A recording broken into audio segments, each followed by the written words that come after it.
that's kind of the best advice that I could give somebody is being a good teammate.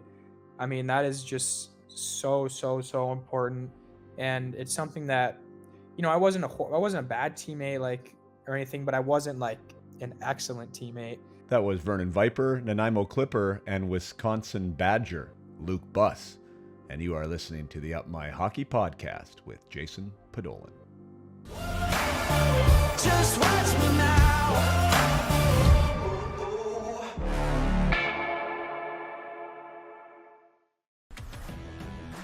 Welcome to Up My Hockey with Jason Podollan, where we deconstruct the NHL journey, discuss what it takes to make it, and have a few laughs along the way. I'm your host, Jason Podollan, a 31st overall draft pick who played 41 NHL games, but thought he was destined for 1,000. Learn from my story and those of my guests. This is a hockey podcast about reaching your potential. Hello, welcome back, or welcome to the Up My Hockey Podcast with Jason Podollan. I am your host, Jason Podollan, and you are here for episode 137. And the guest today is Luke Buss. Now, Luke Buss happens to be, let's call, a deep track guest on the Up My Hockey Podcast. Now, what does that mean? That just means that it's probably a name. Luke's probably not a name that you've heard of. You know, he's not a household name. He's not a prospect of an NHL team. But what he is a Wisconsin Badger right now. And he also happens to be one of my MVP clients, one of my private clients. And I beg you to stick around and listen to this interview because this has been a long time coming, and Luke's story is so compelling. There's so much humanity in it, and there's so many lessons that you, the listener, whether you're a parent or whether you're a player, can learn from and take away that I think this is a must listen. Luke is, I don't know what you'd call him, an A-plus human being. Like, he is a rock solid dude. He's a rock star as far as, from me being able to work with him, how he was with me as far as his attitude was concerned, his willingness to go deep, his want to be a player, his want to be the best that he could be.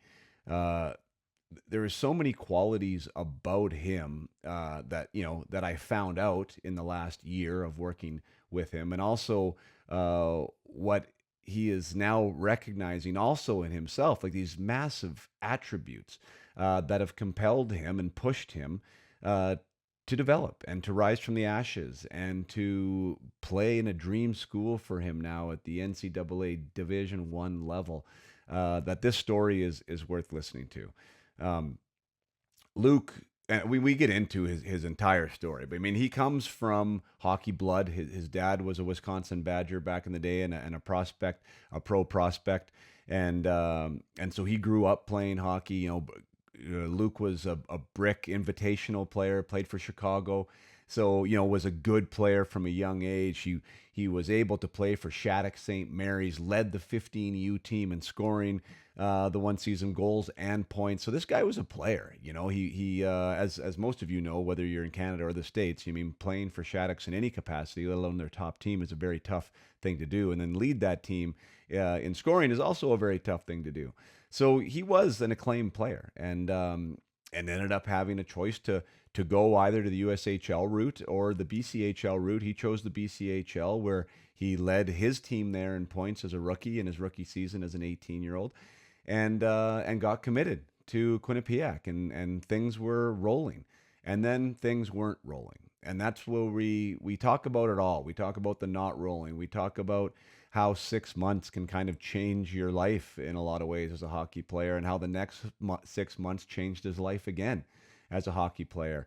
And I think Luke is so eloquent and so, for lack of a better word, and I think it's the right word, vulnerable, like in his answers in this interview, like willing to be raw and truthful about where he was at, why he got into those scenarios, and also how he got out of them, that I think it really inspires those of you listening to be raw and truthful and honest with yourself.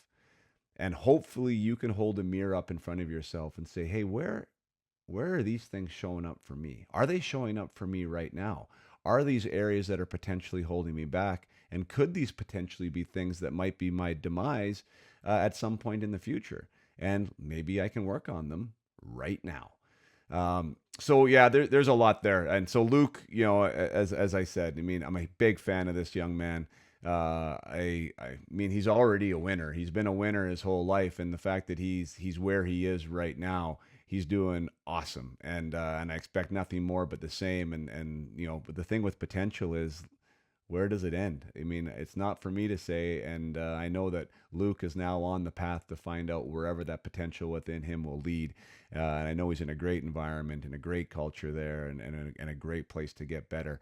And he's dialed right now. So a lot of fun for me to have this interview with him, to be able to celebrate Luke, one of my clients, to be able to celebrate his success, and how he got there, and the support cast that he developed along the way that aided him in doing that.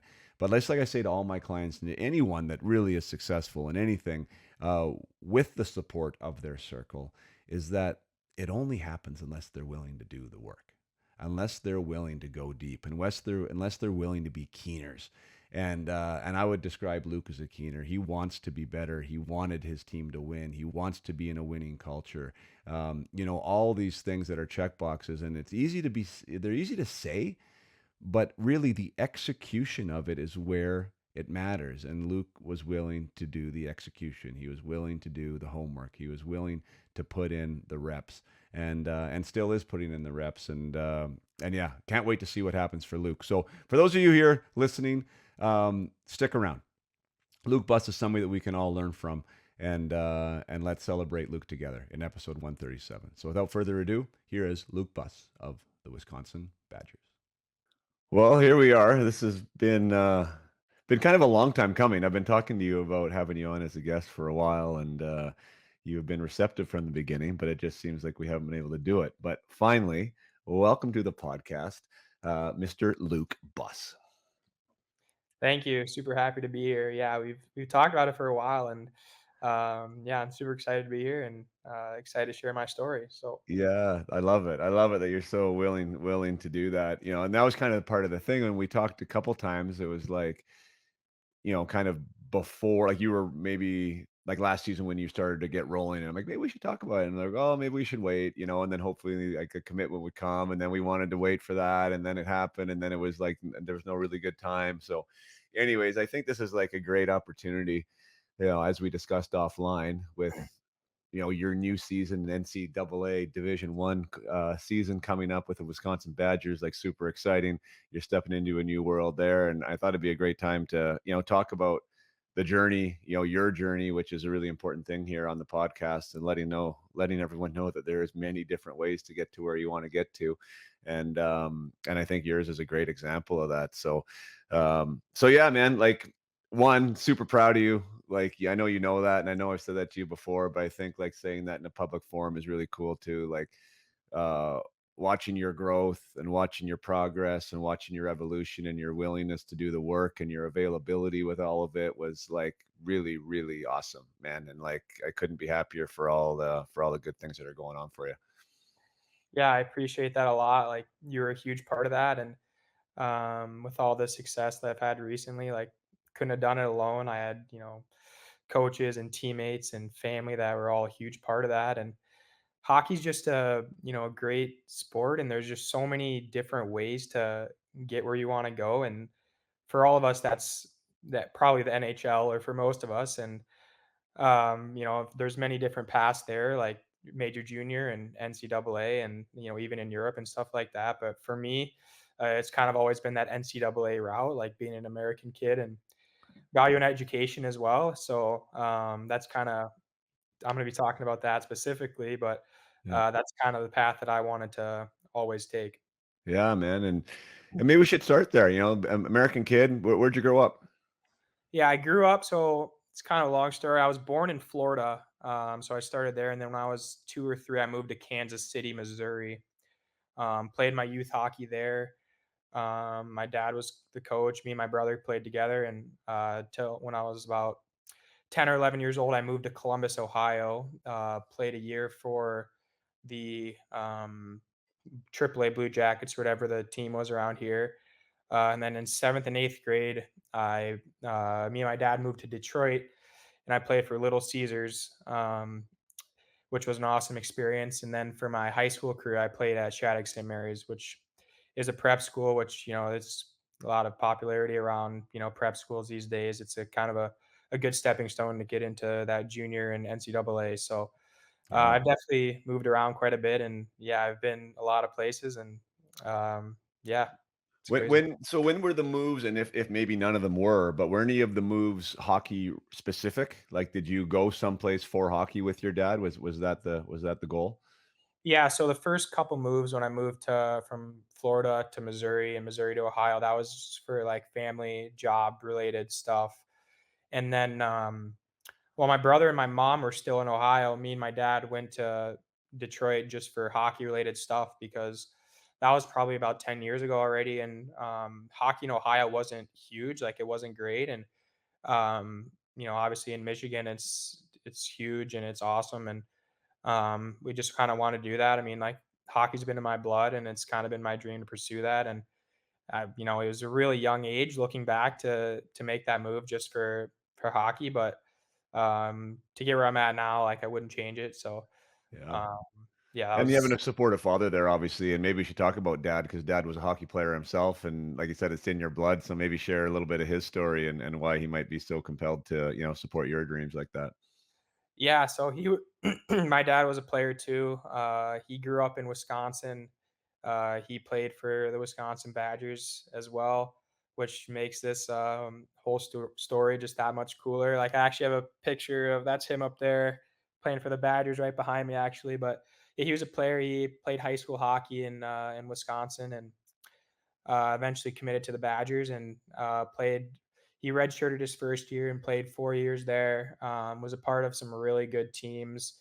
Been around some really good players, a lot of NHL players, and he made some lifelong friends there, lifelong memories there. And he's told me so many stories about the place, about how awesome it is, and all the nuances of it. And he basically just said you won't understand until you get there. Like it's just a special place, and you'll meet some special people. And the hockey there is really second to none, and it'll be some of the best years of your life. So he said to look forward to it, but it's going to go by so quick. So just embrace it all, enjoy it all. So Right. Oh, wise words, sage words sounds like there. And you've already had a little piece of it as we talked before, with your experience there in the summer. And it seems like it's all you wanted it to be and more, which is super cool. But yeah, what interesting stops, with Columbus and then with Little Caesars. Actually, just ironically, Chris Osgood has a place here in town, in Vernon, and his kid is a 2012 or 2011, one of his boy who's a hockey player. And so Chris coached that team, the U13 team there at Little Caesars this year. And they had a really, really strong team. And so I had a chance to coach Max, who was his younger son, and he had one of his teammates out, Xander. And I mean, good hockey players, obviously, a really good team, nationally ranked, right? They were solid players on their team, and you could tell when they came here that they were good hockey players and all done up in the Little Caesars garb. They were looking good. And then for you to go to Shattuck's, which is like perennial, like almost in every age group, they're like one of the best, if not the best, in the nation. Was that in of itself tells me that you obviously were a pretty hell of a good hockey player at the younger ages, if you were able to make those teams and willing to make those moves. yeah, for sure. I wasn't like a superstar or anything. I guess I was just a solid player and try to do my best out there. But Shattuck was kind of like a dream for me to go there when I was that age. All those great players that have gone there. I mean, you can name them off like Crosby, McKinnon, Tays, Stepan, like all those guys. And that was kind of like my dream at that age to go there. And I tried out for the team for my freshman year or ninth grade year, and ended up making it. And that was, awesome. I loved every part of Shattuck. I could talk about that place almost for the full time, but yeah, it was a dream to go there, and that was what was best for my development at the time, and I loved it all. So That's awesome. What makes that place special? Because I don't know anything about it. You mean really at all? Like what makes that such a unique, special place? well, you create bonds with these players and these coaches because you're a 14-year-old kid, right? And you're living in a dorm with these people, and your teachers are like your best friends. They're like your dorm parents, whatever. But it's like having a sleepover with your buddies every single night. You're staying in the dorms and you're having fun, and it's like college, but you're just a kid, and you don't really know, and you're just kind of figuring stuff out on your own, which is a cool part about that place. Like you're kind of living on your own, like doing your own laundry, like figuring out your schoolwork by yourself. Like your parents aren't there to help you with that, and you just create special bonds. And it's just I've made some of the best friends I've ever had there. And um, aside from that, the hockey development is crazy. Like there's always ice there, and they really push you to be the best that you can be. And yeah, it was awesome. I love it. So lots of access to ice. You're growing accountability and leadership skills and responsibility and all those good things. And it's in an environment where like is the most formidable years of your life, essentially, right? Like it's Oh yeah, crazy. yeah, Yeah. it's really competitive there too. Like always a lot of high end players there, and it's just so competitive, and everyone's making each other better, which is another special part about that Yeah. place. So Sweet. So did you go straight from there then to the Vipers? Is that where the Vipers drafted you? Or I mean, not yeah, drafted I you, but did. found you? I did. So I was in high school. I was drafted in the USHL to Tri City Storm, and then by the end of my high school career, my rights were somehow with Sioux City Musketeers. And I was kind of like pondering like where am I going to play junior? Like obviously I want to pursue like NCAA, and I got to figure out a place to play junior kind of after my season was over. And I had a couple options. Like I was just trying to figure out which league, whether it was the USHL, the BCHL, or the NAHL, and I just didn't really know. So I talked to my coach, who I have a lot of respect for. His name is Tom Ward. He's been at that program for a long time. He's won a lot of national championships, and he was even coaching with the Sabres for a little bit. And yeah, I had a lot of respect for him. I just kind of asked him what he thought I should do, and uh, he has a lot of respect for the BCHL and thought that that was, a great route for me. And obviously, the USHL, in my opinion, is one of the best, junior leagues in the world, if not the best. Like with talent from top to bottom, first line to fourth line. And I had an opportunity to play there, and I just didn't think that it was going to be best for my development. I thought I had the best chance to play top six, or had top six potential in Vernon, and so I thought that was best for my development. My coach and a lot of people close to my family kind of thought that that was a good idea as well. So Mhm. I pursued that option, and yeah, that was kind of how I made my decision. Right. So, okay, so a USHL draft. I saw you played one game in Sioux City there. I mean, had kind of some options. So you were, opportunities are a good thing. Sometimes they can also cause some anxiety, right, with what decision to make. For sure. But you ended up coming here, which is interesting. So for the listeners, I assume most of you by now know, but if you're new, I am from Vernon. That's where I grew up, is Vernon, and so we have a team here called the Vernon Vipers that is used to be called the Lakers back when I was growing up, and so Luke ended up deciding to play for Vernon, and I guess so that was the year. Correct me if I'm wrong, where you ended up uh, leading that team in points. Not super prolific, you mean, to be honest, right? 36, 16 goals, 36 points in 48 games. But like for that team, which was a kind of a, muck and grind kind of team that played a little bit of a, throwback style a little bit. You mean you were the top guy, and that was where you ended up getting your scholarship as well, correct? Yes, that's right.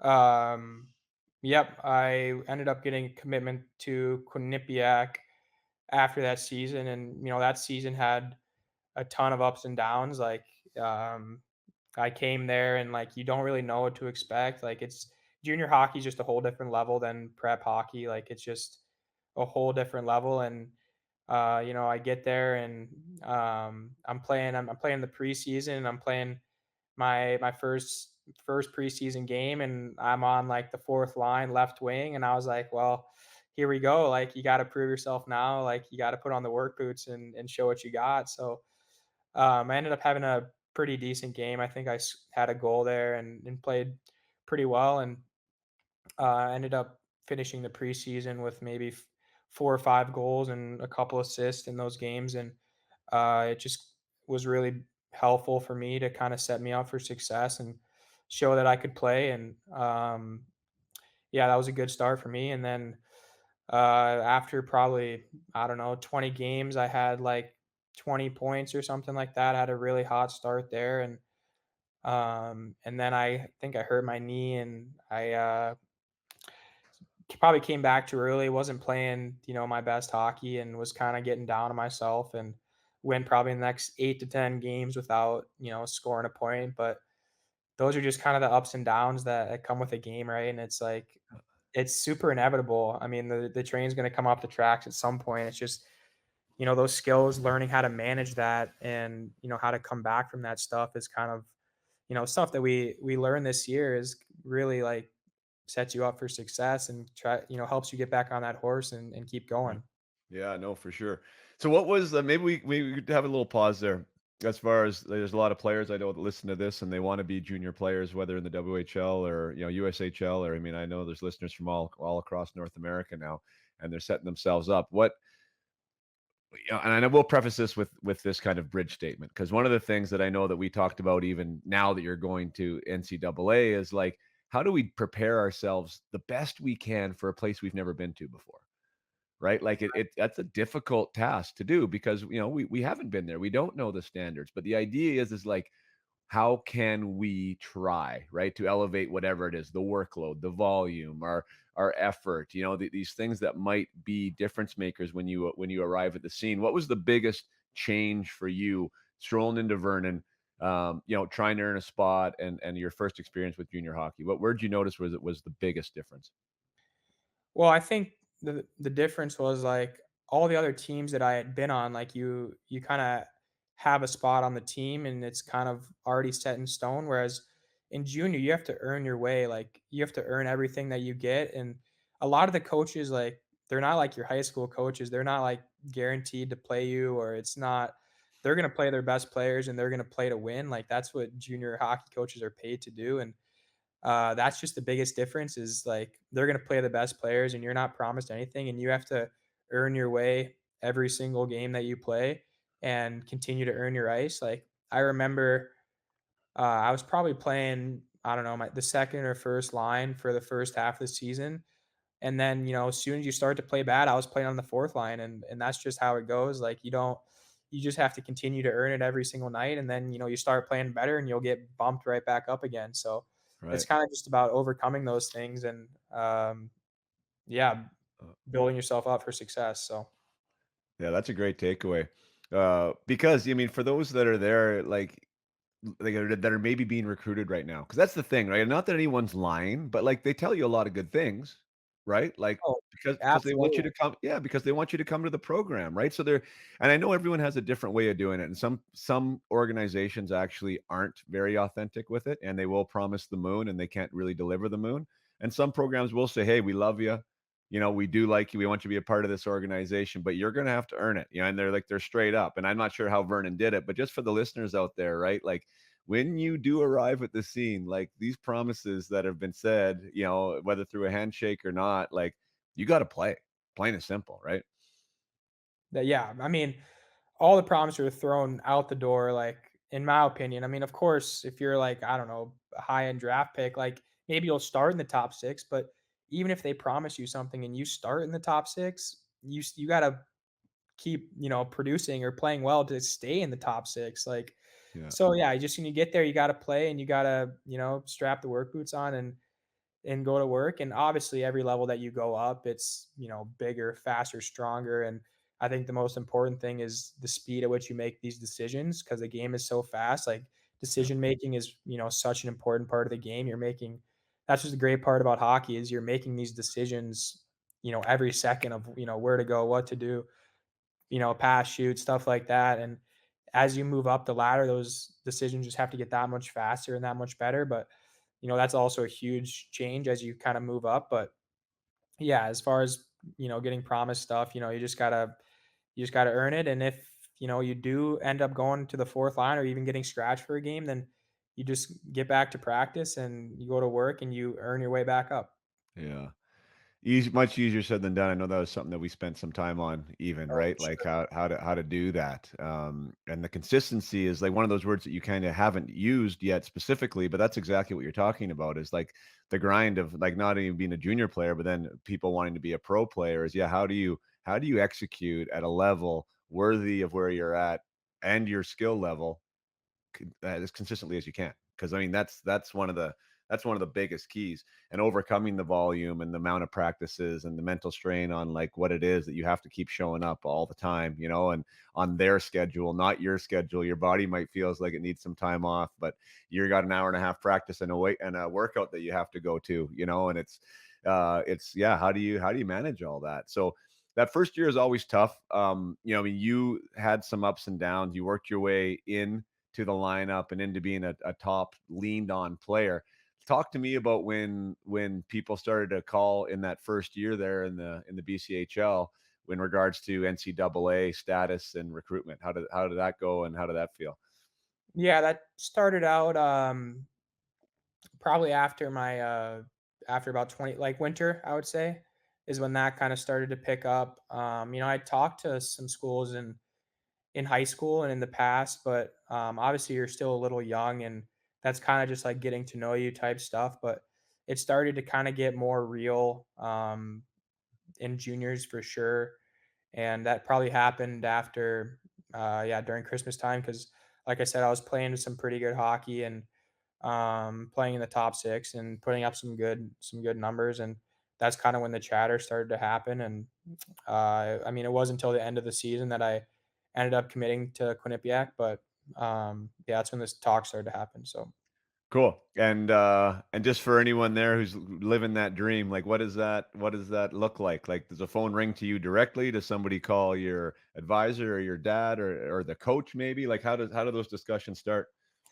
yeah, so well, for me at the time, I didn't have an advisor, so I was just kind of taking these calls by myself. But what they'll usually do is they'll call your coach, your junior coach, or even your high school coach, because they're pretty accessible, and they'll get their number from them, and then they'll end up giving you a call and just kind of talk to you about the program, talk to you about yourself, like some of your strengths and weaknesses. A lot of similar questions, but they just really want to get to know you and figure out if you're a good fit for them. And if, it's got to go both ways. You got to want to be there and they got to want you. And it's definitely a process. Like it does not happen overnight. Like, even if you get one call, two calls, three calls, like, the deal's not over yet. Like it's not over till you basically sign. So, Right. um, it's just got to work both ways and, got to be a good fit. So, Was that an exciting time?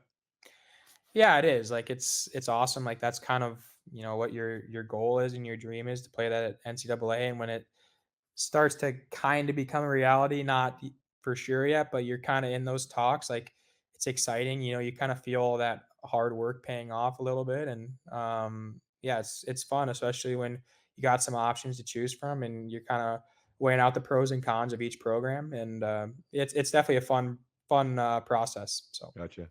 That's good that you handled that way, and maybe the whole thing wasn't fun because I have definitely had players that like when that starts to happen, it almost gets to be a little bit nervous, anxious, like it's becoming more real and it's becoming, which is a great thing. But then you also know that you're being watched a little more with a little more scrutiny, and you also understand that there's now another layer of whatever distraction might be the wrong word, but I mean, when the phone is ringing, and you're having these calls all the time. You're still trying to play hockey. It can be a bit much for some players, but yeah, I mean, that's the thing. Hopefully, it sounds like you did enjoy it, and that's kind of the idea of it. Is like, my goodness, you've been dreaming about this for so long. Now, just sit back and enjoy enjoy that aspect of it that somebody wants you. yeah, for sure. And it's like you kind of got to not let it be a distraction because it's super easy for that to creep in. Like, you just got to always play like there's no scouts there or whatever, and just, have fun with the game and love the game and play like you've always played. Because once you start having that creep in your head is, obviously when stuff doesn't go right, we've talked about that a little bit. And I think the first week that we were talking about, like that red head, blue head type stuff. And, Mhm. when you're in that red area and you're anxious and nervous and frustrated, like you're not going to play that well. So, Yeah, got to be able to manage that for sure.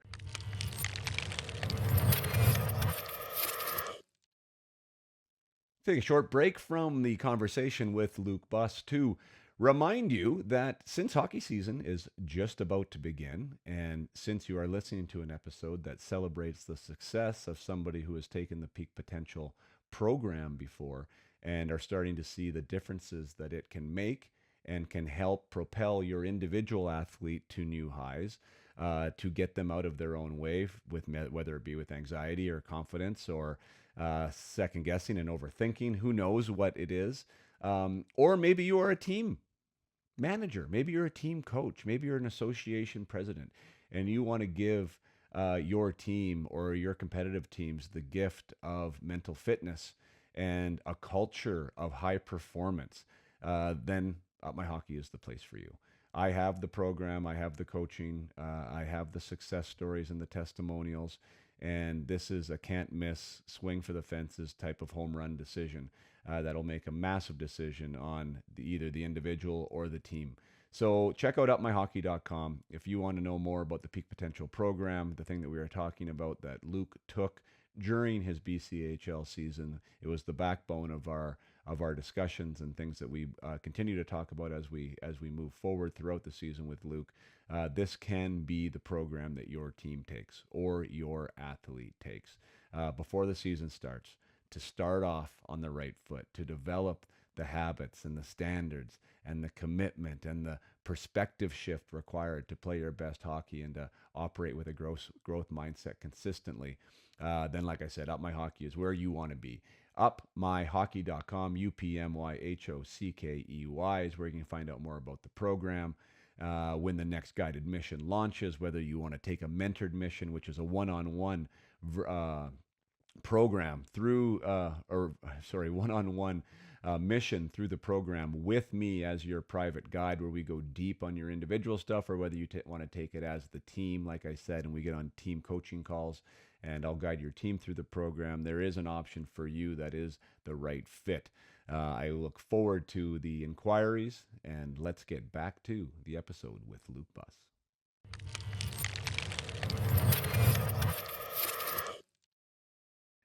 Okay, so we have this good experience in the BCHL, and I want to make sure your story gets told because we're not even really at the spot where we started working together yet. But I think this was like a big piece of the whole story. So you Yeah. made the decision, um, with obviously your support cast at the time, and that the USHL, the move there would be better for the next season. So we ended up going to Muskegon. I don't know how you got there. I'm not sure if it's worthy of sharing, like from Sioux City to Muskegon, but then you end up going to Muskegon and have a bit of a different experience that year in the USHL. I don't know where you want to start up with that, but let us know maybe about that decision and then like how that all started. Yeah, so after my season in Vernon, it was a decent season, nothing special by any means, but a solid rookie season, if you will. I committed to Quinnipiac. I went on a visit there, and I kind of fell in love with the place, and committed there. And then um, I was getting calls from USHL teams to come play for them, and in my head, I was really committed to playing for Vernon again. I had such a great experience there, and thought, this can only get better. This is gonna be great. And Quinnipiac was a school that recruited a lot from the BC. There's a lot of D1 schools that will push players to the USHL, and Quinnipiac was not one of them. They had a lot of players from the BCHL, and USHL too, of course, but they recruited a lot from the BCHL. That's kind of how they grew the name. They kind of thought outside the box with this league, and Yep. found out there was actually a lot of good players from that league. But anyway, yeah, they weren't pushing me to go either way. But I started getting a lot of calls from USHL teams, wanting to draft me pretty early in the draft and have me come over there.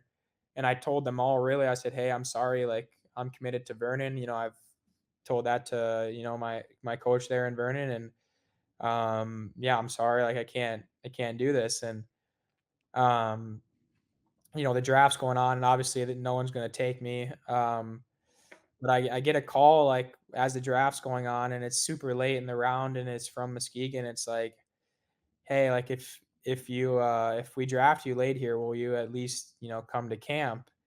And I was like, sure, yeah, I'll come to camp. That's fine. So they ended up drafting me, and I went to camp and, I had a really good camp. Put my best foot forward and, um, they offered me a spot on the team and, obviously like we were talking about earlier, kind of promised a lot of stuff like, as a 18-year-old kid or 19-year-old kid, like stuff that you want to hear. And, talking with my family, it was a decision where we were close to home. I was only 6 hours away instead of, 3,000 miles away.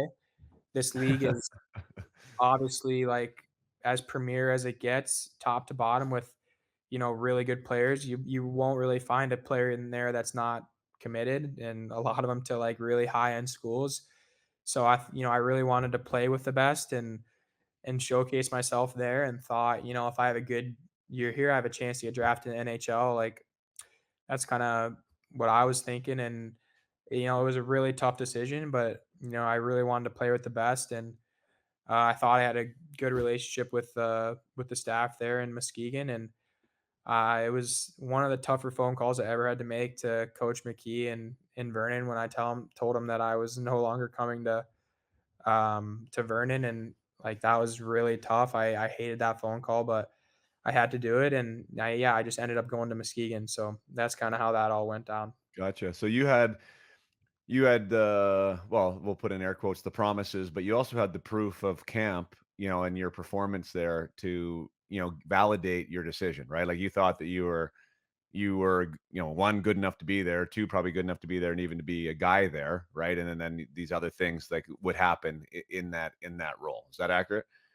Yeah, I mean, like, honestly, the promises were, like, fine, but personally felt like I was one of the best players there, like, I thought that I could, deliver a lot there, and I just wanted to go to camp to see, like, how I would stack up, and I felt, really good there, and, that kinda aided my decision, I guess, too, so Right. And things started off good, correct? If I remember correctly there, right? That start of the season went yeah, well? so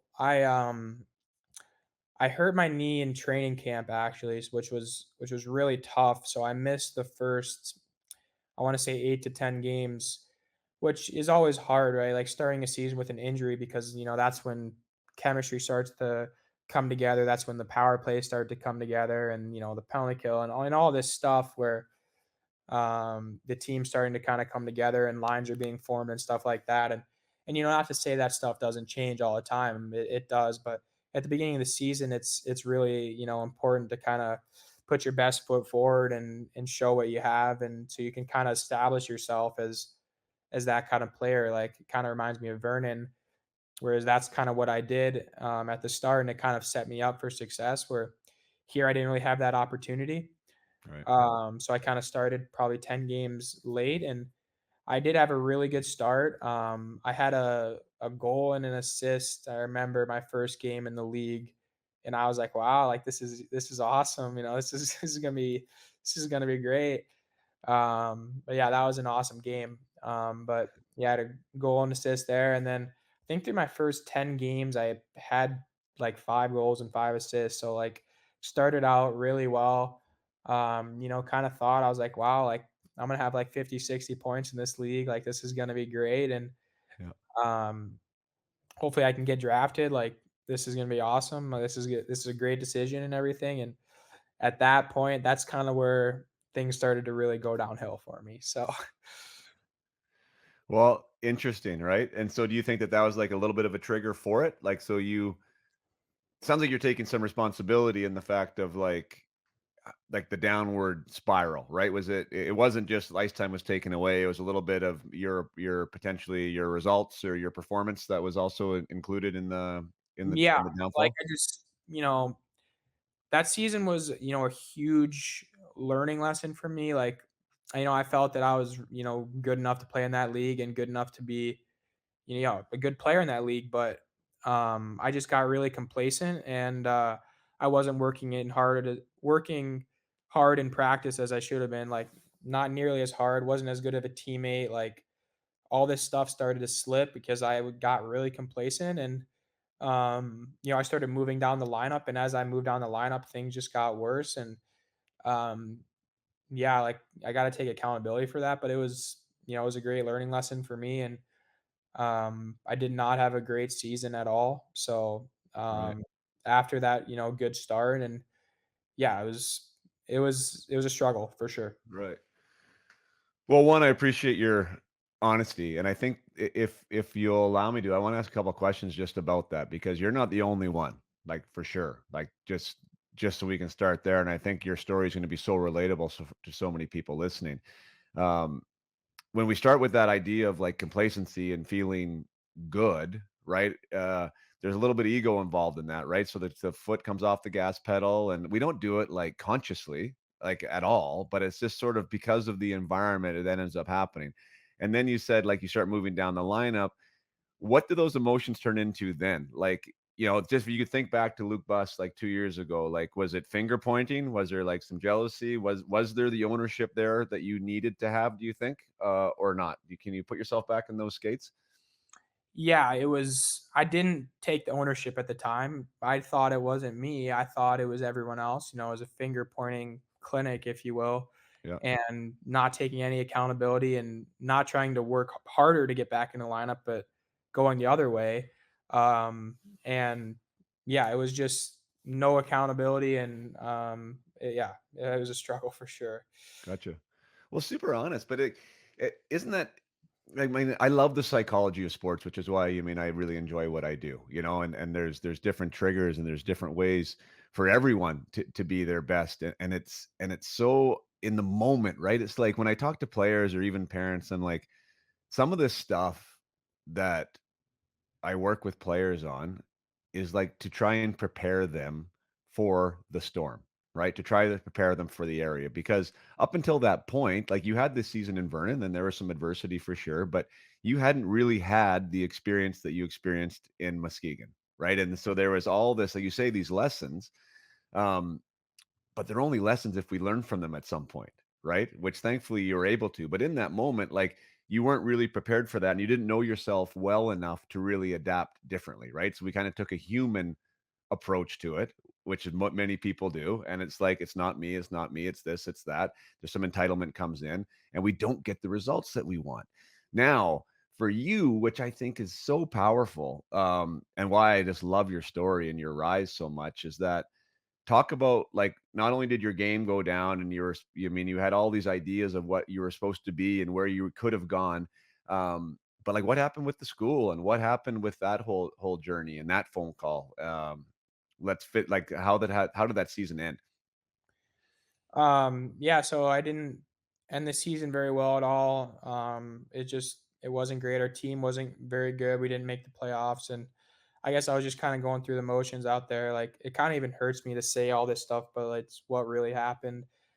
But at the end of the season, because I was supposed to go into school that next season, that was supposed to be my last year junior. And even after the first 10 games, like they were like, all right, like you're coming in, you're going to be a player for us, like all this, which all kind of aided into all that, that stuff that Right. happened. But Yeah. I was supposed to go in that year and I was calling them about, like, so what's the deal here? And essentially they were like, hey, like, you need another year of junior, like you're just not ready. So we're gonna have to push you back another year. And that sucked a lot. So I, had to figure out a new place to play junior. Because I didn't want to go back to that Muskegon, not because it's a bad organization or whatever. Like it's a great organization, and I've got nothing bad to say about that place at all. But it wasn't a good fit for me, and it's kind of I had some bad, I had some good memories there as well. Like I made a lot of good friends, but had some bad aura around there that I just for me personally. So I just kind of had to figure out a new spot to play, and um, they ended up trading me to Waterloo, um, in that league, Waterloo Blackhawks, which is also in that league. And I was kind of deciding on, whether to play there or go somewhere else or go back to the BCHL. And I just kind of thought about it. And, I was like, wanted to kind of get my confidence back and, play in the top six and, kind of dominate, if you will. And I thought my best chance to do that was in the BCHL. And so I ended up well, Jason McKee ended up calling me again. It was like, "Hey, where you playing?" And I was like, "Well, I'm thinking I'm gonna play for you again." And that's kind of how that all worked out. And so I ended up going to him, and that's where I started out my final year junior. So. Right. So with Quinnipiac being involved and just from like the inside hockey aspect of it, your season's going on after 10 games, they're telling you, yeah, yeah, we're ready to bring you in. Everything's looking great. This is also feeding your ego, right? You're feeling better about yourself. We talked about how that translated into like, work ethic and your practice and all that stuff. But as you started to move down the lineup and as your play went down, what was the communication like with Quinnipiac? Like, was there advice? Was there any like kind of writing on the wall, warnings kind of, or did they just leave you alone? Yeah, I mean, there was some warnings for sure. Like, I talked to them and they said, they were still going to bring me in. Like, this was probably 30, 40 games in, but, you might not, be a top nine player or whatever, be in the lineup. And then, they said you need to simplify your game, like, you know, basically be a grinder, if you will. Like, um, when, I kind of started the league as, a point producer type guy and kind of play that role. That's kind of the advice that I was given, was to just play harder, which was actually really good advice at the time, to be honest. Like, just simplify the game and, play tougher, play harder. Like, that's what you need to do. And so there was kind of warnings along the way, and it just kind of went downhill a lot for sure. So. Right. And then so when did you find out? Because you mentioned that you had to play another year junior. They told you that, hey, we're not going to bring you any other year junior. But when did they actually like get the phone call or tell you that, hey, we're whatever that word, like we're decommitting from you? Like when did that conversation happen? That happened after about my first three preseason games in Vernon. Oh, And yeah, so they pushed me back, and then after my 3 preseason games in Vernon, this past year, they're like, "Hey, like, I don't think this is a good fit, and, you should look elsewhere." And yeah, like, they're obviously a really good program and have nothing bad to say about them. Like, obviously just won a national championship. They've got a great staff, great players, great culture, everything. And I just, for to take accountability, like, I just wasn't there. Like, my game wasn't there and my attitude wasn't there, and that's just what happens. right. So So it's yeah, that's man. Like so for everyone listening, like I just want you to take a second, like and pause in that scenario, right? Like meaning like being in your shoes, in your head. Like you had the world by the tail for a moment, right? Like you were going to this great school, won a national championship, the stars were aligning, and in the span of a hockey season, not even a whole hockey season, like we kind of lose sense of who we are. We kind of lose sense of the hockey player that we are. A school now decommits us, and now we're heading into our 20-year-old year without a scholarship, back to kind of where we started 2 seasons ago. Like that sounds like you could have been pretty lost in that environment.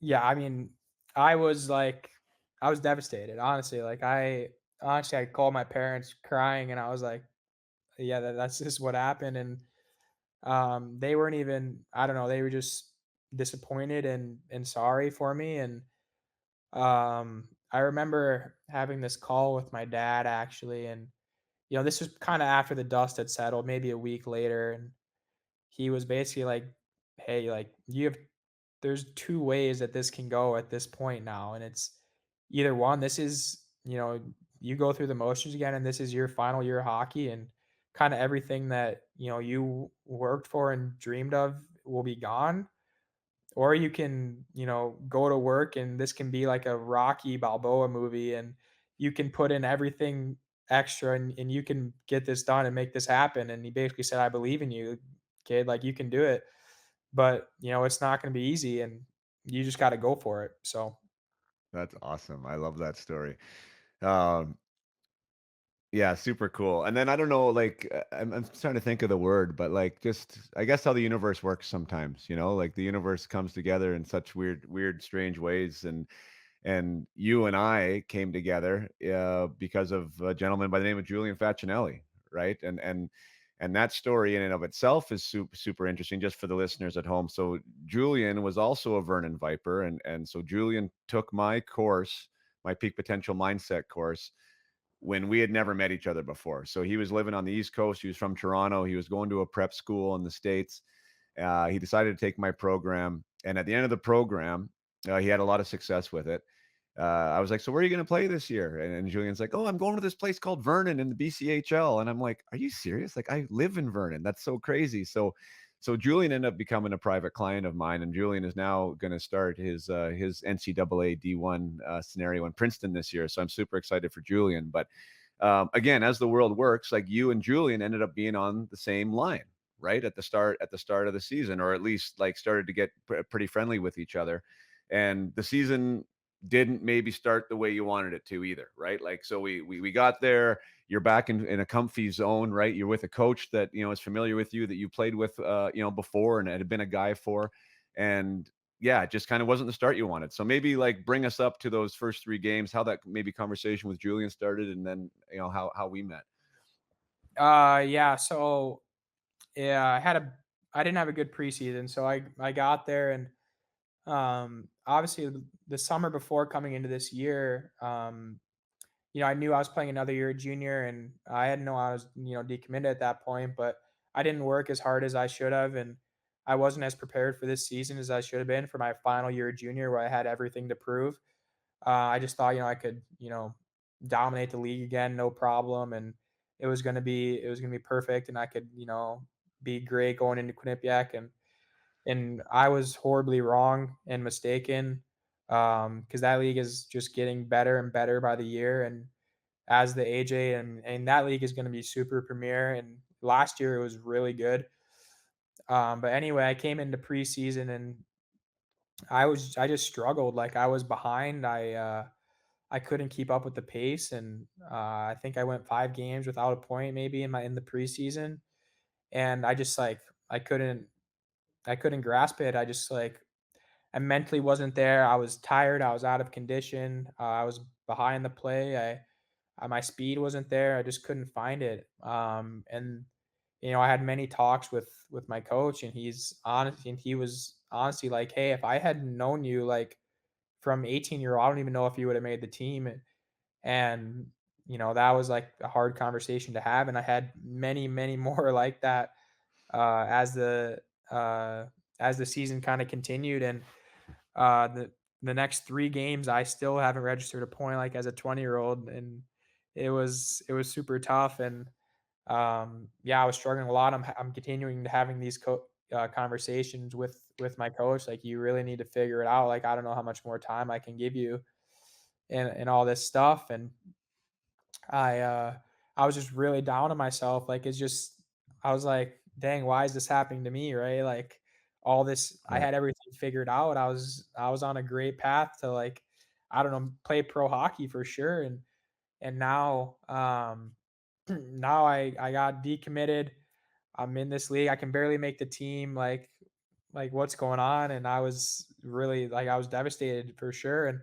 And I'm sitting and I was playing on the same line with Julian at the time, and I apologized to him because I wasn't doing very good. But I was pretty close with him, or what. I was one of my better buddies on the team, and I was sitting in the lounge with him. I was like, man, like I don't know what's going on here. Like I'm mentally not there. Like I'm just out of it. And he's like, "Hey, I got someone you should talk to." And I was like, "Please send him my way." So he gave me your number, and he typed it in as Jason Podollan mindset. It's still in my phone that way, but uh, that's what it is. And I ended up reaching out to you, and I think we went to that noodle spot there in Vernon, and Yeah. we talked for a bit, and you gave me, I think, 3 things to just to work on, and I think it was compete, and I honestly forget what they were, but it was like basically dumb your game down to focus on these 3 things, like super simple stuff, and it was like compete hard, and I want to say like stop on the net, and Speed. speed, if that's, yeah, Yeah. something like that. And I uh I played my next game, or I think, yeah, my third game of the season, and Uh, we watched it back on tape, and you were like, "How do you think you did with those?" And I was like, "Oh, all right." And you were like, "No, not very good, good at all." And that was kind of a turning point for me there, because kind of had some accountability, and that's when I kind of started to feel, not start feeling sorry for myself again. And after those 3 games, I still had no points after those 3 games, and my fourth game, I just, really focused on those 3 things. I just wanted to win every battle. Like I just wasn't not going to lose a battle, and I think I ended up having 2 assists that game, my first 2 points this season, and it kind of started to get better from there. But it was getting worse for a while until it got better. Yeah. So Well, and I want to just kind of unpack that box there of that moment. So, because for people to think about even what that means, like you write that in the phone, Jason Podollan mindset. Like you were at a point where you were at a low, right? So you were willing to seek something that you hadn't really thought of probably before, or even thought that really existed. Um, can you just walk through like that? Like, was there a trust? Was it just like kind of bottom of the barrel? Like, where were you at mentally with the idea of, hey, I'm going to show up for this. I'm going to make this phone call. yeah, I mean, I wasn't giving up on my like there was a lot of negative self-talk and all this stuff, but I wasn't ready to give up yet, I guess. And I really I was wanting to at that point after I got decommitted, I was like really wanting to better myself. And kind of after I had that conversation with my dad, I was like, I need to make this happen. Like my parents have worked so hard for me like to do this, and I can't just give it up because I had, a bad 6 months of my life. Like I can't just throw that all away on just that. And um so I always thought like, and what my dad always said is like, your biggest problem, Luke, has always been like in between the ears. Like, your skills and everything, like you're so talented, but you have a problem with consistency and positivity and stuff like that. Like, you need to talk to someone for sure. And that's kind of when you fell into my lap, and I was just talking to Julian, not really looking for anything, but he kinda helped me out a lot and put your number in my phone, and I was like, "Alright, let's get this thing rolling." So, Cool. And so, and I've never asked you this, but like, so is it like when we left that lunch meeting there? Um, like, how did you feel about that? Was it like, yeah, I'm all in? Were you kind of hesitant on me, or did you like, how did you feel going, like leaving that? no, I was pretty all in after that. Like, I thought it was, like, a good vibe, and I thought you kinda understood me and knew the steps to take at least to help me. Yeah. And, no, I was pretty much all in after that, and I talked to my parents about it, and they were like, "Do it, Luke," like, Yeah. for sure. Cool. That's so awesome. You have supportive parents. They were great. And yeah, man, like it was really cool. Like, and I don't know, so you remember those first three things that I told you, and then part of us working together, and for anyone listening, if anyone does want to work with me, it's like we start no matter your age or where you're playing with my peak potential mindset program. So it's an online program that you take. And so Luke started taking it, and then we would have discussions about the lessons and the discussions about the assignments and how he was applying it to his practices and to his games. And that first week really made a big difference for you, didn't it?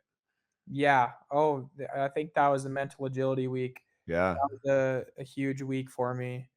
So many great concepts in that week for sure. We kinda already touched on it, but that, redhead, blue head type stuff, and being basically just about trying to stay in that positive head state. Like it's a lot easier said than done, but there's definitely some, strategies to do that. We talked about I think it was I don't know how it goes, like rewind, replay, reset. Is that Yeah. is that right? Yeah, that was a mistake one for sure that you liked, but, um, yeah, like the idea of, and that was the one thing with you, that there was a lot of mental chatter, right? And there is for a lot of players, especially like in your situation, and rightfully so. I mean, I've just been decommitted. Why am I not producing? What? Why?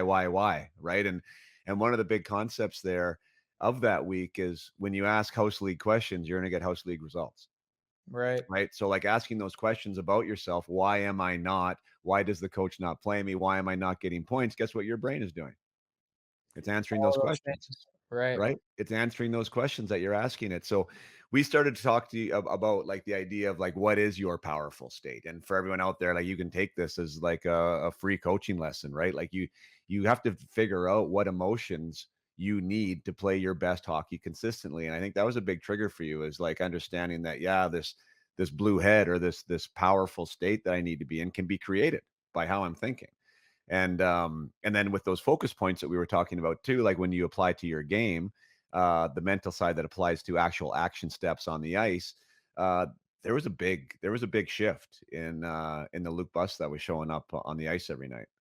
Yeah, absolutely. And I think another one of my favorite lessons we talked about was the one about, the beliefs and being able to choose your own beliefs and, the idea that, the universe is friendly and stuff like that was, so huge for me. And I love that lesson. The idea of, the development of learning or something like that. It kind of gives you that confidence to try new things. Like you're not gonna know how to do something the first time, the second time.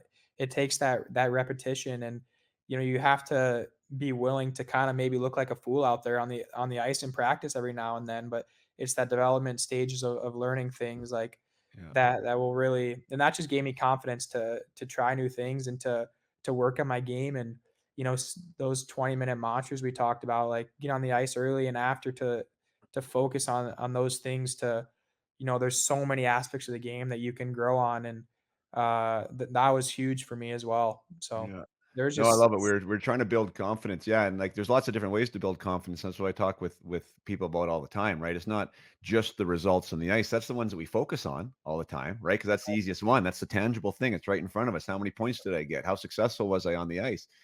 Now, the issue is like one, if it's going too well, complacency can happen, right? If that's, I mean, you've experienced that before, right? Oh, I'm really good. And then because I'm really good, I just get to enjoy all these benefits of all this performance outcomes that I'm having. And we take our foot maybe off the process pedal, right? Which is the idea of getting better.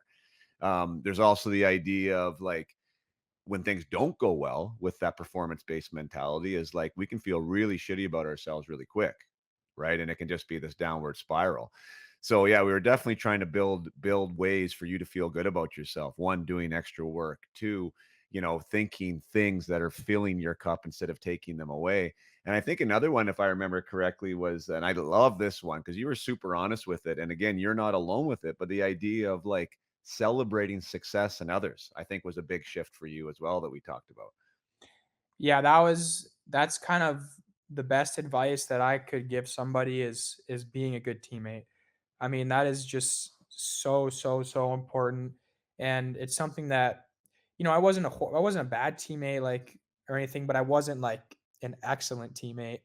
And that's kind of where it took off. And I remember there was a point after in my season, and it was at the showcase this past season, and I had just gotten traded to Nanaimo, and it was the second game of the showcase, and our team won probably 8-3, and I didn't play much. I didn't, I was in this new environment, and the coach didn't really know me, and I didn't play much, and I didn't play great, and I was probably one of the only kid in that locker room that didn't like talk to a NCAA school after that, and my dad was there, and he came out of the and I came out and I was, I wasn't like sad, but I wasn't like exhilarated that our team won or that all my teammates had, some great goals out there. And he basically talked to me. He's like, Luke, this has got to change. Like you got to start, celebrating other success and being a good teammate. And that's something that me and you talked about quite a bit. And how Julian was so good at it. And from that moment forward, I think the next game that I played, I didn't even care. Like I didn't care how I played. I was just trying to be the best teammate on the bench that I could, and like it always goes hand in hand. And I ended up having one of my best games this season. Like I started to really find my game. I think I had a couple points that game, but I just was like really focused on being as happy as I could, and just being a great teammate out there. So that's just some of the best advice that I can give because the more you give, the more you get, and it always comes back to you. So Yeah. And I love it when it comes from that place of of authenticity, right? Like that we right. do see the value in this for one, and this is the biggest thing when I talk to players, and you were a part of this, is like you're doing it because you want that other person, player, whoever, to feel good, right? Like that's the number one reason of why we're doing it. There is definite like residual benefits. Like you're taking the focus off yourself, right? From a mental standpoint. Like that is a big thing because for a lot of guys that are overthinkers, anyone who is overthinkers out there and gets lost in their own head, well, then take your thoughts outside of your own head, right? And focus that energy on somebody that needs it, which is a line mate, which is a teammate, which is somebody who scored a great goal, maybe somebody who's not having a great game, right? That allows us to give our energy outward, and take it out of our own head. So, like, now you're doing these things, you're focusing on the success of others, wanting to celebrate it. It gives you a different energy, a different aura, and the universe seems to reward that, you know what I mean, in and of itself. I know that there's a mechanism behind that that actually is like there's a systematic mechanism of why it works, but there's also just a feel good aspect of why it works too. And I was super proud of you for that, because that's not an easy bridge to connect, honestly, like, and to do it authentically, because you are in an environment where somebody's getting more ice time than you. You are in an environment where you want the minutes of somebody else. You want the opportunity to score with the net empty, right? And you want to be the guy that's going on the ice. And there's every human character trait in the world that tells you, "Oh, I don't want that guy to do well so I can be out there." Right? But the real fact of it is that his success or her success has nothing to do with your success. Right. Right? You know what I mean? 100. It's not like cuz he plays well, you can't play great. Yeah, and the other thing about that was too, like, as that started to happen, like, I started to like build these bonds with these guys off the ice too. Like when they, guys like that. And I just had some really awesome friends in Nanaimo that I made too, because I was just, tried to be the best teammate that I could out there. So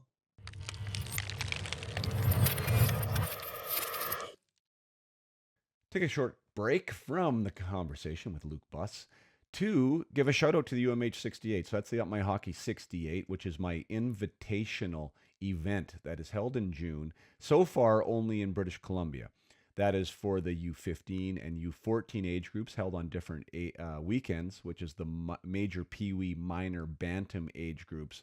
Resounding success last year with the major Pee Wee portion of it, and also with the minor bantam again, second year for the minor bantams, first year for the major Pee Wees, and absolutely a whirlwind 4 days. Phenomenal hockey, uh, amazing workshops. The educational component, the development component, and the competitive component of the weekend was not missed by anyone involved, let it be the players or the parents of those players.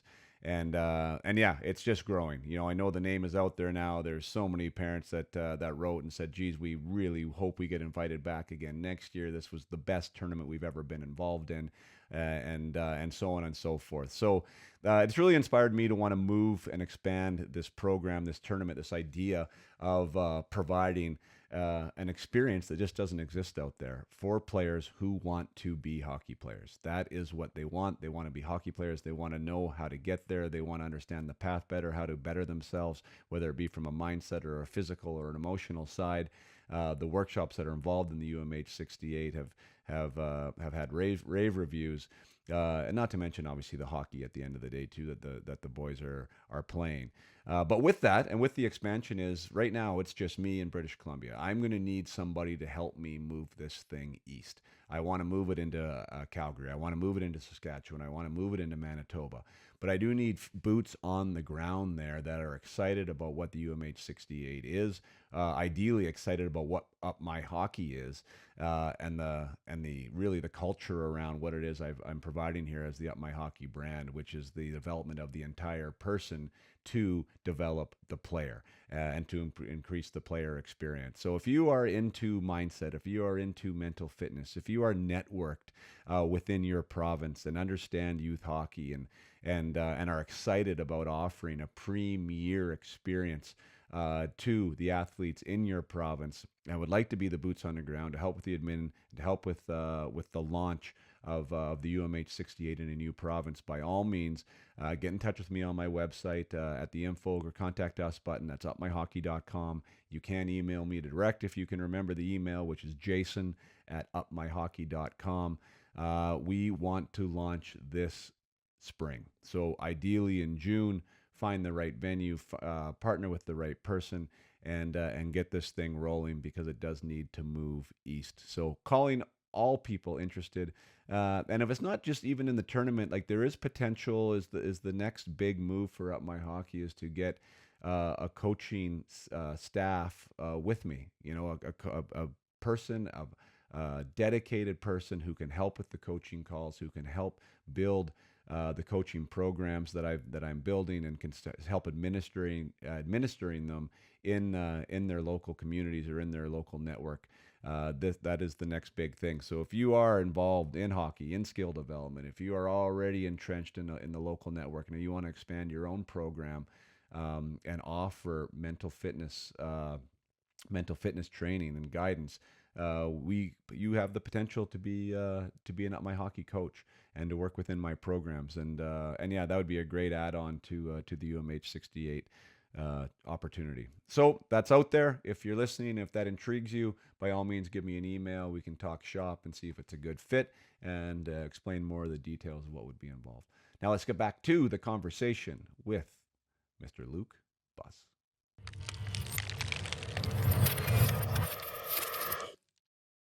We didn't even talk about you. You brought up the trade, but so yeah. So we start working together. You're there. Geez, I'm not even sure how many games. Maybe 8 to 10, I think. And you ended up getting like a point a game in Vernon after the 0-3 start, right? So you had the no points in preseason. You had no points your first 3 games. You ended up starting to get rolling. You weren't really scoring yet, but you were getting some assists along the way, and you kind of battled up to a point a game player. And then boom, like either right or wrong. And I'm glad that we were working together at that point. But like you're traded, right? Like the last thing you would have probably expected. More storms, a little bit more chaos. I mean, who knows what could have happened there? But I think like you went into that environment with an amazing headspace. I thought, at least, like your mindset about going there was strong. Maybe talk about that. You mean, and how that's a decision as a player when you do go someplace new, right? Like there's an approach to that that can lead to success or otherwise. Yeah, trades are an interesting thing and really unique to hockey, like in the junior sense or like the youth, under 20. Obviously it's big in the pros, but it's really unique to hockey in that sense, I believe. And I'd been a part of teams where a lot of trades were happening, but I had never been traded, and it's so odd. Like you come into a new team with new coaches, new facilities, new 20 guys that you have to bond with. And I kind of had a bit of a warning that I was going to be traded, but because they brought in this other 20-year-old kid, and you can only have a certain amount of 20-year-olds, and I was like, well, I'm kind of the odd one out here. So I kind of had this idea that I was getting traded, and then I played 2 more games under that precept, and I think I had like 4 points or something like that, and I got traded like the next day. And I'm actually happy that I was working with you at the time, because I came into this like I wasn't really like that upset about it at all. Like I was really excited for this opportunity to kind of have a clean slate again. And yeah, it was great. Like the first couple days were weird. Like I moved in, and my roommate was super awesome. William Gendron was a time. I think he's playing at Sacred Heart now, but we kind of bonded really well off the start. I had a great billet family, which always helps. And yeah, the trade was great. So Right. And you mentioned earlier, like the universe is friendly belief system that I teach, and we talked about like that is a prime example of because I've been on it at that side as a player, right? Like there's either an opportunity in front of you, right? Like that this trade is happening for you. There's a purpose for it that's going to serve you and going to serve your career, or there could be the mindset of like I just started getting it going. I'm in a comfortable environment. Why is this happening to me now? Why am I going to Vancouver Island? Why am I going to this place called Nanaimo? I mean, why is this happening to me again? You know what I mean? Like, why is this? But the choice was yours to make. You were in an enthusiastic, positive, opportunistic headspace, right? Excited to go in there and excited to make new bonds, make new relationships, and have a great season. And lo and behold, you went in there, you made new relationships, you saw the opportunities, and you had a great season, right? yeah. Like it's not rocket science when we actually break it down that way, right? But like you have to be able to play the part, and I think you played the part like astoundingly well. And one of the things that I know that we were speaking about at the time was not only the teammate aspect, but was also like how do we build those relationships with the coach in an authentic, honest way, right? Maybe we can talk about that a little bit and the importance of, finding some trust in that coach early and some belief in him from him and you. Yeah, I think having that relationship with a coach is so substantial. And I think that thing that kind of gave me confidence to go to him was he said from the start that he believed in me and that he traded for me, which was really great. And I just learning from my past mistakes of not doing this, I ended up going into his office every day just to talk to him and just to kind of like be friends with him. And I know this might not be like a lot, maybe some junior coaches it wouldn't work with, but some will, and maybe it's not every day, but maybe it's twice a week or whatever. But Yeah. I go up there and talk to him like, "Hey, like, how was my practice today? Like, what do you think? Like, how was my game last weekend? Like, what can I get better at?" And he helped me a lot. And then he started to help me with schools, reaching out to schools, and we talked about schools for a long time, and he advised me on that. But it was just such a genuine connection, and we still talk to this day. He was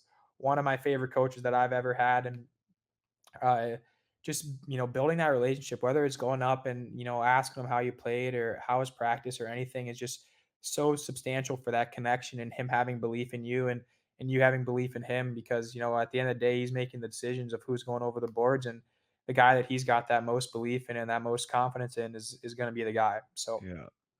And for those listening at home, and I keep saying that word authentic, like when I was talking with Luke about, in trying to cultivate that relationship, like some of the precursors and the foundational elements that I was speaking with you about, Luke, was like showing up on time, early, right? Doing the extra, being the great teammate. When you get feedback, make sure that you are delivering on that feedback, right? Like so when those things are happening, right? That like you as a player are taking control of you, taking control of your controllables, you're being the ultimate leader for yourself. There's no holes like in your game. There's no inauthenticity. There's no credibility issues, right? Like it's no, well, for lack of a better word, brown nosing. You're not in there brown nosing the coach to try and fabricate some type of relationship. You have the team right. first mentality, right? You want to win. You want to be the best player you can for him. And you have your own personal goal, of course, of like to go to NCAA. But you're in there with real objective ears. You're asking questions that you want answers to so you can go deliver on whatever feedback he's giving you. Like that scenario, I want to make sure that everyone understands like that's when the connections happen. Like the player has to be able to play ball in a real way that is helping the team and it's not an individual first thing. And I think you did amazing at that, which I'm sure is why the trust was built in you and why your coach wanted to have those conversations and allowed them to happen. Yeah, absolutely. Like it was a genuine connection, and like you said, it wasn't like inauthentic or whatever. And I was just trying to, gain that belief in him and have it in me. And yeah, it worked out great. So Yeah. And like let's talk about the season. Like things started to roll like really well for you, like from a slow start. Even from a goal standpoint. I know you love to contribute. Who doesn't love to contribute, right? But I think you've always kind of identified yourself as a goal scorer, and then the goals started to come, and they came in bunches, and you ended up with 27, which was I think third or maybe fifth in the league. I think it was fifth in the league in points, which was not sorry, fifth in the league in goals, uh, which was really like a fantastic finish, and seventh in the league in points, I think, last year. So maybe walk us through that because then I want to just talk about the mindset side of that. One, you ended up, I mean, going from kind of your bottom, pushing up from the bottom of the pool, and now you're having this success in this really good league, like elite status type of success, which you could have fallen into the habit of being complacent again, like potentially, right? Like thinking, oh, now I got it again, it's back.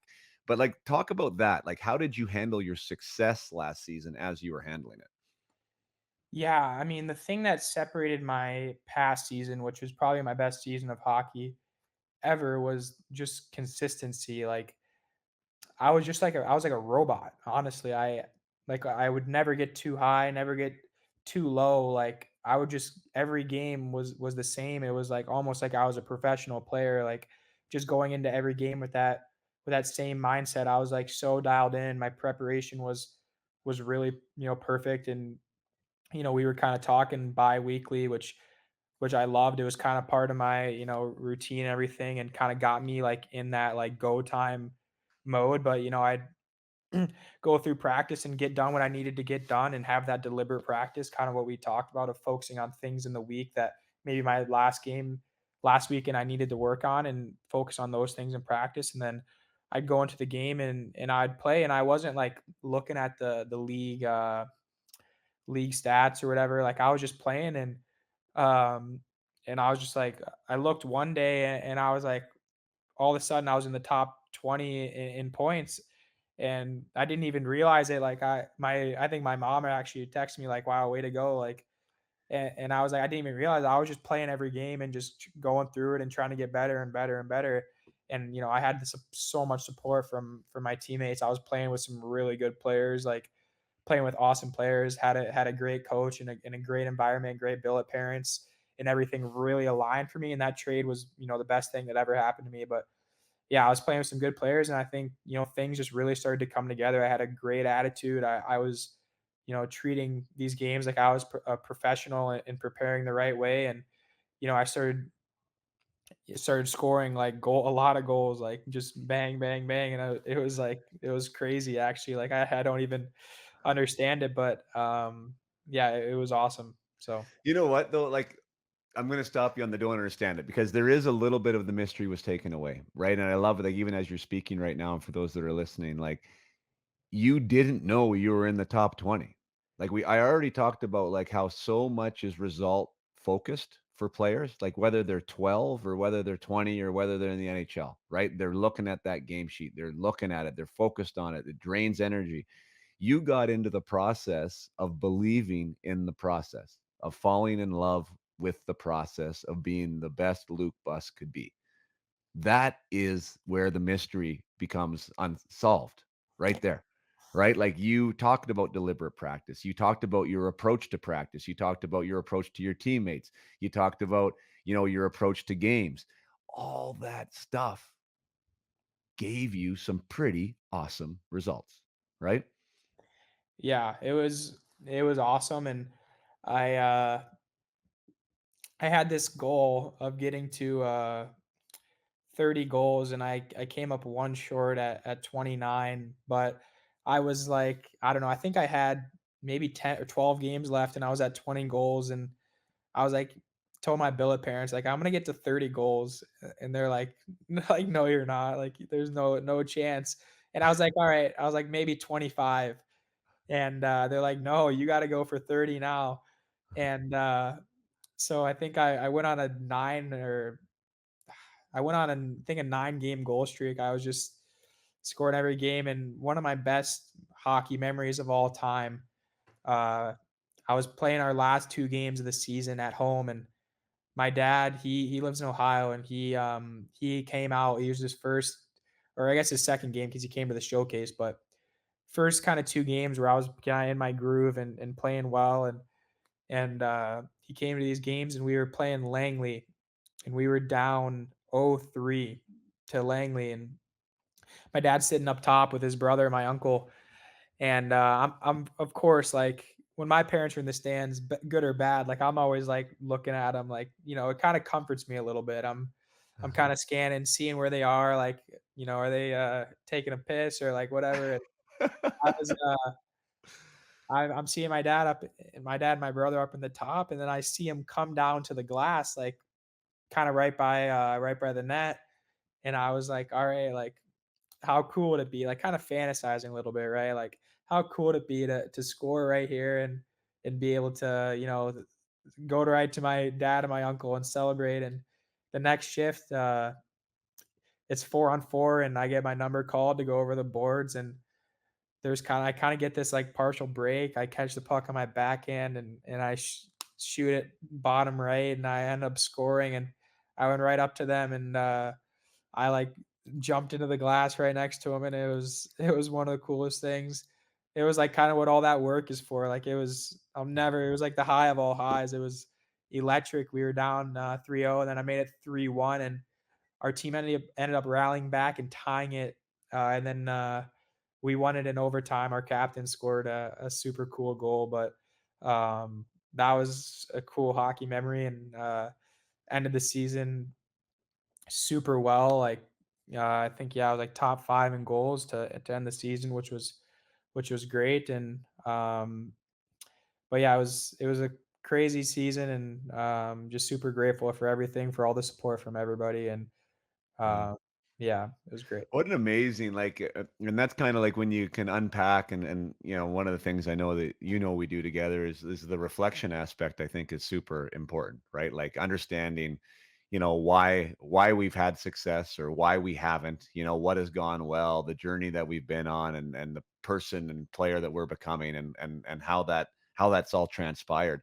And I mean, if you take that, geez, what would it be now? Well, now I guess it's like 12 months, right? Like, Mhm. well, like, it's only 12 months, dude. Like, that's crazy. So 12 months ago, you were still with Quinnipiac, right? Had a bad year, weren't feeling great, showed up at Vernon, and all that stuff, the decommit, and then then the breakthrough, and like the evolution and the becoming, and now at Wisconsin. Like, could you imagine like at 12 months with more stuff that could happen?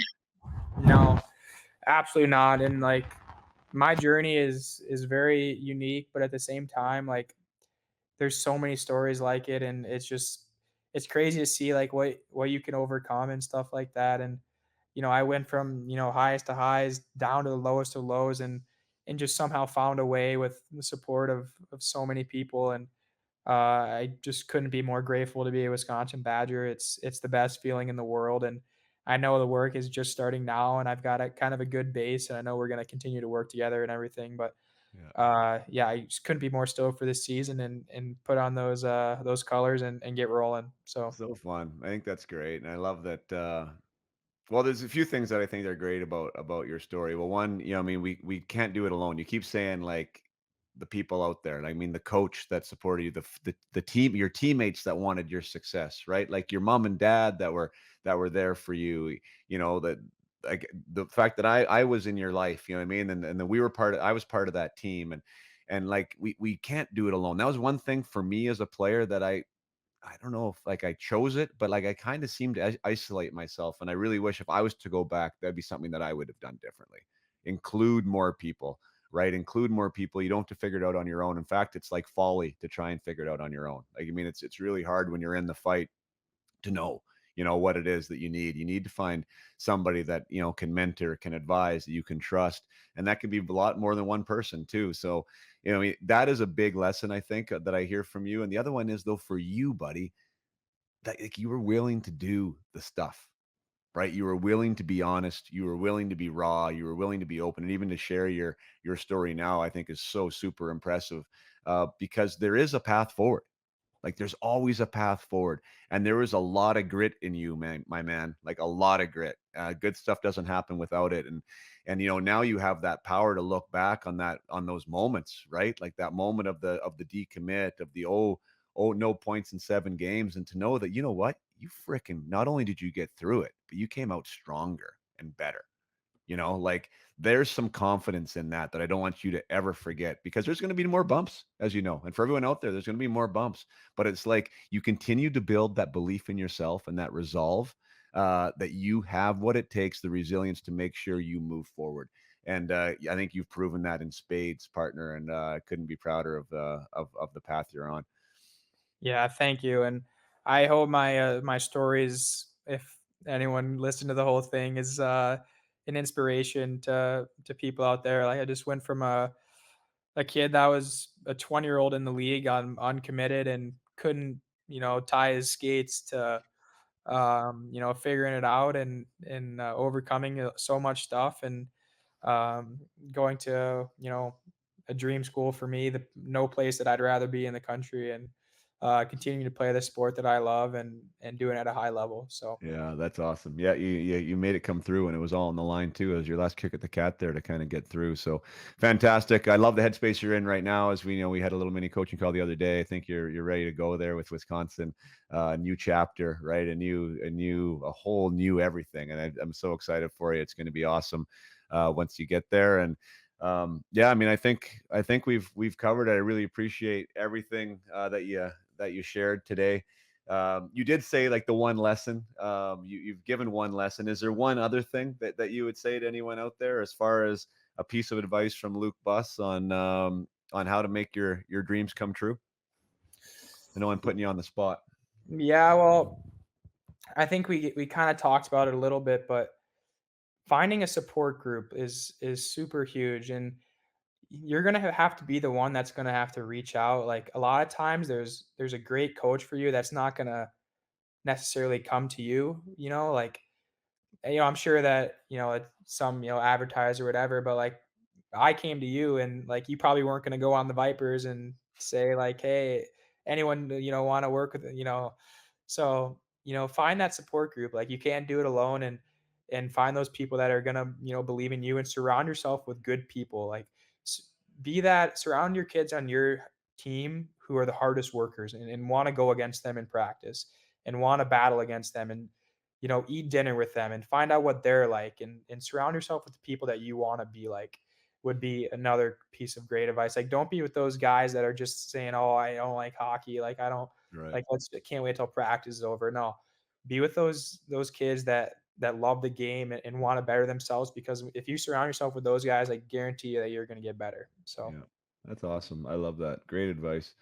The one thing I would ask you too, like, so now, just with the fact of like getting the help. One thing I try to say, and it's really hard to do for players when they're not going through something rough, is like to think about how can I be my best. Like so we found each other when you were at your lowest, right? yep. If you could redo it again, like what if, and I'm not saying me, but what if there was some, specifically me, but what if there was some support cast when you were going well in Muskegon?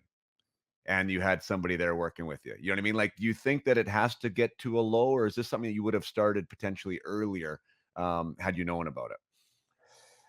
I don't know. I think that all the lessons that I learned were like essential for my success.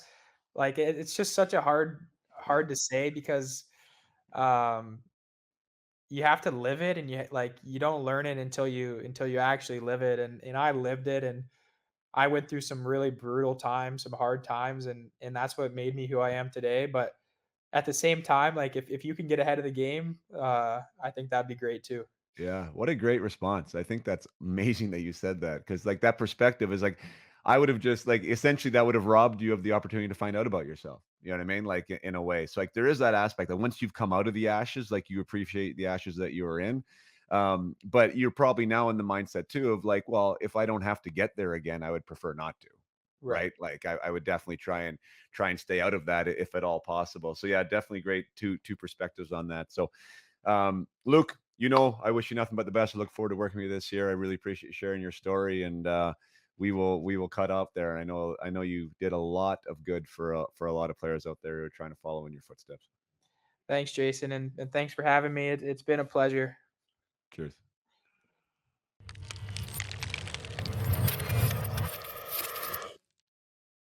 All right. Thank you for listening to that entire conversation with Luke. Once again, I'm just going to reiterate essentially what I said at the beginning. That conversation with Luke really warmed my heart. I was proud of him from start to finish. He handled himself like an absolute rock star. And there's so many lessons there. I just off the top of my head, I remember him saying like I was a good teammate, but I wasn't an excellent teammate. And now his focus on being an excellent teammate. And you might hear that message, like for those of you listening, like you've heard like you got to be a good teammate or a good locker room guy, or people are looking for high character. Sometimes that's hard to understand as a player. Like, what does that mean? How do I do that? And again, it's like hopefully a different messenger, like somebody from your peer group, potentially somebody like Luke, just turned 21, going into Wisconsin, and in his 20-year-old year, had been a good teammate his whole life, but now started to understand what being an excellent teammate means, and how when you become an excellent teammate, your own game starts to get taken care of itself. And I mean, that's just such a mature, powerful lesson. And it's a lesson that extends outside of the dressing room, of course. You know what I mean? Like this is something that Luke carries with him now, that perspective in his relationships, with his family, with his friends, those that he meets and will be meeting on campus. There's just an attitude and approach to what that really means, and that is why that maybe is one of the highlights for me from that conversation, is just because it's like the spotlight of what Up My Hockey is all about. Like the idea that personal development, you as a human being, when we start looking at what makes you as a human, and if we can amplify your strengths, and if we can take care of some of these weaknesses and look at those weaknesses from a growth mindset standpoint, that there are things you can improve and things you can change, that is when the hockey skills and the hockey player in you will flourish. It is the secret ingredient. It is the secret sauce. It is the competitive advantage. Your approach to your practice, your approach to your development, your approach to your teammates and your coaches, and your time management skills and what you want to dedicate to. Like this matters a lot more than anyone gives it credit for until you are in it. And once you are in it and you're in that process and you're in that way of thinking, the sky is literally the limit because there is now nothing holding you back. You are looking at your sport and your development holistically. This is the key. It is a holistic look at development. You aren't just a hockey player. You need to become a high performance human being. And when you become a high performance human being in a team sport, you can be an excellent hockey player too, and it maximizes your chances of getting to wherever it is that you want to go. And not only that, but let's just pull back the goal-oriented aspect of being a great hockey player. You have a better time while you are doing it. So it's more enjoyable.